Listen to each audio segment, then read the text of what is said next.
everybody! Today we are going to be reading The Lighthouse Keeper's Lunch, written by Rhonda and David Armitage.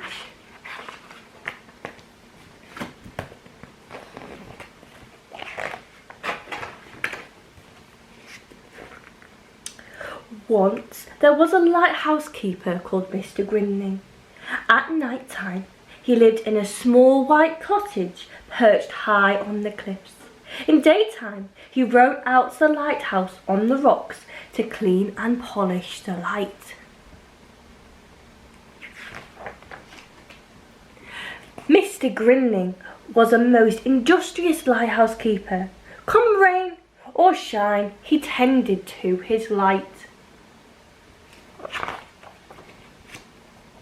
Sometimes at night, Mr. Grinning lay sleeping in his warm bed.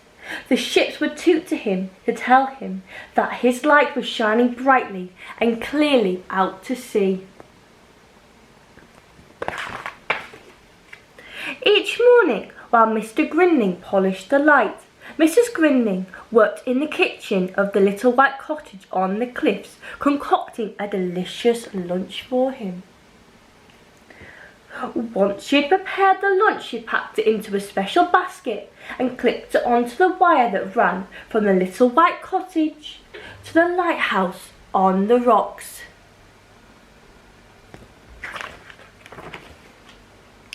But one Monday, something terrible happened.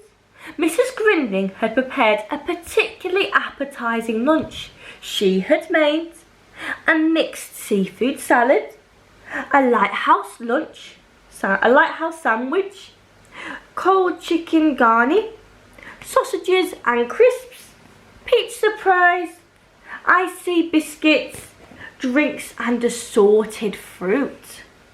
She put the lunch in the basket as usual and sent it down the wire. But the lunch did not arrive. It was spotted by 3 scavenging seagulls who set upon it and devoured it with great gusto.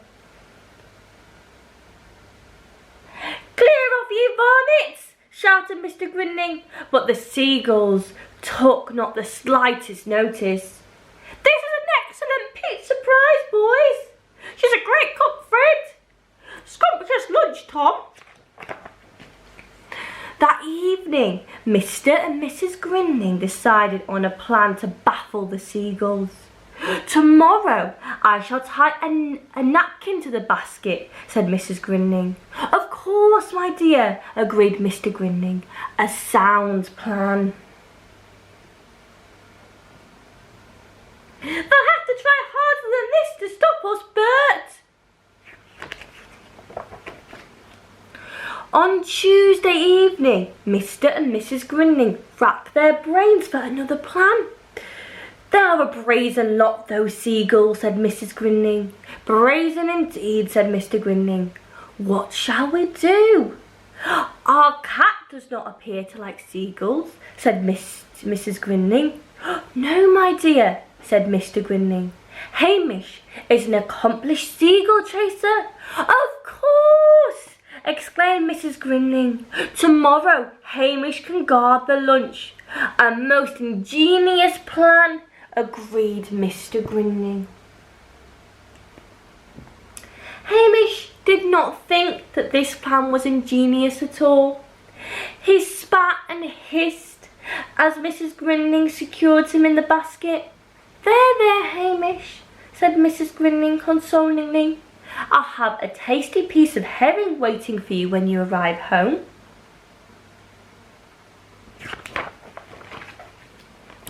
Sadly, flying did not agree with Hamish. His fur stood on end when the basket swayed, his whiskers dropped when he peered down at the wet blue sea, and he felt much too sick to even notice the seagulls, let alone scare them away from the lunch. "Pretty kitty, like a piece of Monet. This food gets better and better each day, Fred. Aren't you going to chase us, kitty?"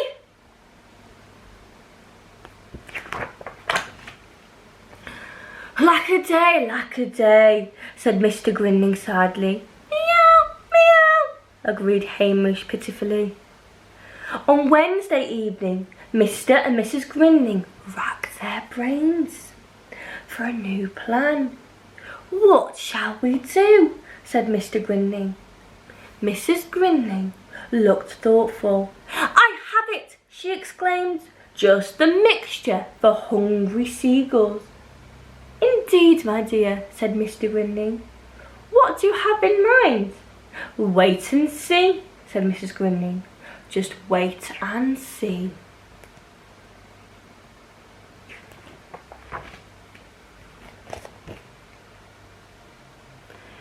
Mustard sandwiches, chuckled Mr. Grinning.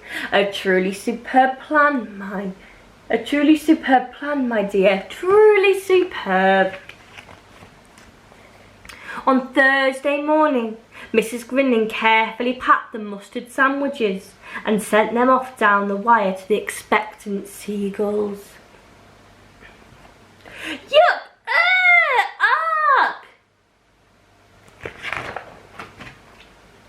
On Friday, Mrs. Grinning repeated the mustard mixture.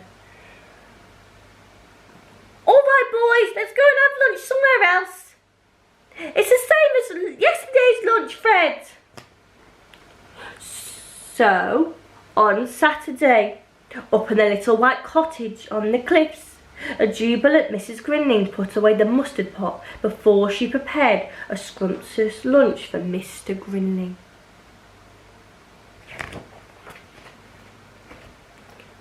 While he waited for his lunch down in the lighthouse on the rocks, Mr. Grinning sang snatches of old sea shanties as he surveyed the coastline through his telescope. And this is what he saw.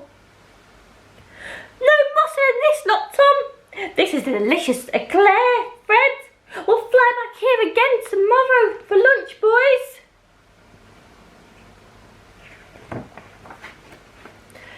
Ah, well, such is life, mused Mr. Grinning, as he sat down to enjoy a leisurely lunch in the warm sunshine. Hope you enjoyed this book. Bye-bye.